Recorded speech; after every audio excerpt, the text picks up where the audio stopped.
আসসালামু আলাইকুম। আমি আপনাদেরকে এখন দেখাবো আপনারা কিভাবে ইন্ডিয়ান ভিসা অ্যাপ্লাই করবেন। অ্যাপ্লাই করার পর হচ্ছে গিয়ে আপনার ইন্ডিয়ান ভিসা হয়েছে কিনা সেটা কিভাবে চেক করবেন। তো আমি এখন আসলে যে জিনিসটা দেখাবো সেটা হচ্ছে আমি ইন্ডিয়ান ভিসার জন্য যেটা হচ্ছে গিয়ে আবেদন করেছিলাম। তো আবেদন ডেটটা হচ্ছে গিয়ে আমার মার্চের 26 তারিখ। তো মার্চের 26 তারিখের পর হচ্ছে গিয়ে আমাকে ফিঙ্গারের যে ডেটটা ওইটা দেওয়া হয় 18ই এপ্রিল। তো যেটা হচ্ছে কি অনেক লং টাইম ছিল। আসলে ওই সময় ঈদ ছিল, ঈদের কারণে হচ্ছে কি ওনারা হয়তো একটা বড় সময় নিয়েছে। তো যাই হোক, আমি 18 তারিখে নোয়াখালীতে গিয়ে আমার ফিঙ্গারটা দিয়ে আসি। তো ফিঙ্গারটা দিয়ে আসার পর হচ্ছে গিয়ে আমাকে ওনারা একটা রিসিপ্ট দেয়, যে রিসিপ্টটা আমি নিয়ে আসি সাথে করে। ওনারা বলছে যে আমি পাসপোর্ট আবার যখন আনতে যাব তখন এই রিসিপ্টটা আমার লাগবে। তো আচ্ছা, তারপর হচ্ছে গিয়ে আজকে আজকে হচ্ছে 13ই মে।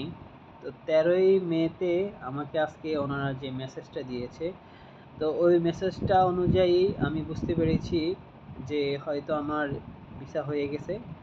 তো যাই হোক, আমি মেসেজটা দেখে কিছু অনুমান করলাম। তারপরে হচ্ছে কি আমি কিভাবে অনলাইনে চেক করতে হয় সেটা আমি চেক করলাম। তো এখন আমি কিভাবে ইন্ডিয়ান ভিসাটা আমার অনলাইনে চেক করছি সেটা আমি আপনাদেরকে দেখাচ্ছি। আপনারা সোজাসুজি একটা ব্রাউজারে চলে যাবেন। একটা ব্রাউজারে যাওয়ার পর হচ্ছে কি আপনারা সরি আসলে তো আপনারা চার্জ বারে এই আইবিএসসি আইবিএসসিটা লিখবেন। লিখার পর হচ্ছে সার্চ বারে সার্চ অপশন নিয়ে সার্চ করবেন। সার্চ করার পর হচ্ছে কি আপনাদের সামনে এরকম একটা পেজ আসবে। লেখাটা আপনারা নিচে খেয়াল করেন, ভিসা অ্যাপ্লিকেশন ট্র্যাকিং। যে ভিসা অ্যাপ্লিকেশন ট্র্যাকিংয়ের মধ্যে আপনারা ক্লিক করবেন। ক্লিক করার পর হচ্ছে গিয়ে দেখেন আপনারা নিচে দুইটা অপশন আছে। তো দুইটা অপশনের মধ্যে হচ্ছে গিয়ে রেগুলার ভিসা অ্যাপ্লিকেশন, যেটা আপনারা এটার মধ্যে ক্লিক করবেন। এটার মধ্যে ক্লিক করার পর হচ্ছে গিয়ে এরকম একটা পেজ আসবে, যে পেজগুলোর মধ্যে নিচে যে অপশনটা লেখা আছে, দেখেন নিচে একটা লেখা আছে, এই লেখাটা আপনাকে এই ঘরে লিখতে হবে।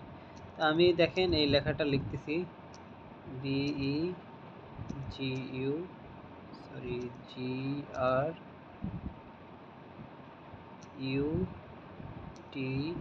UTCS, যে লেখাটা আছে আমি হুবহু এই লেখাটা এখানে বসালাম। বসানোর পর হচ্ছে গিয়ে উপরের যে খালি ঘরটা আছে ওই খালি ঘরের মধ্যে ওয়েব ফাইল নাম্বারটা, তো আমাকে যে একটা রিসিপ্ট দিয়েছিল ওইখানে ওয়েব ফাইল নাম্বারটা দেওয়া আছে। আমি ওইখান থেকে ওয়েব ফাইল নাম্বারটা কালেক্ট করেছিলাম, আপনারা এইভাবেই কালেক্ট করবেন। তো আমি ওয়েব ফাইল নাম্বারটা কপি করে এনেছি, এই জন্য এখানে পেস্ট করে দিয়েছি।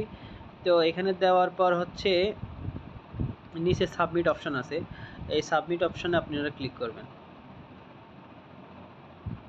সাবমিট অপশানে ক্লিক করার পর আপনার সামনে চলে আসলো, দেখবেন এভাবে এই set up 1, set up 2, set up 3 তিনটাই আমার ডান হয়ে গেছে। তো এখানে 3 নাম্বার যে সেট আপটা, এই 3 নাম্বার সেট আপের মধ্যে রেডি ফর ডেলিভারি। তো রেডি ফর ডেলিভারি মানে হচ্ছে কি আমার ভিসাটা হয়ে গেছে, যেটা হচ্ছে কি আমি আমার ভিসাটা নোয়াখালীতে গিয়ে আমার ভিসাটা কালেক্ট করার জন্য ওনারা বলে দিয়েছে।